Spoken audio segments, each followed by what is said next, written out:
12वी नंतर कॉलेजला जाणं मी बंद केलं. अच्छा.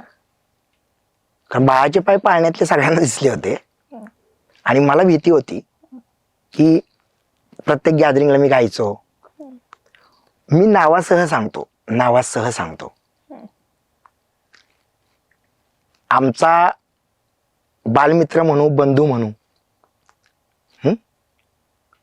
धनु कांबळे म्हणजे धनंजय कांबळे,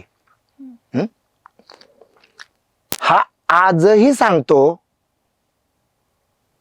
की मी त्यावेळेला कृष्णा नावाचा चित्रपट आला होता आणि मला वाटतं FY मध्ये असेल मी.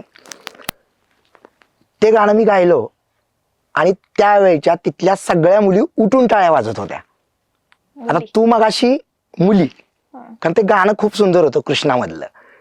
धनु कांबळे अजूनही सांगतो की त्याच दिवशी कळलं की आमचा अभिजित दादा स्टार होणार आहे.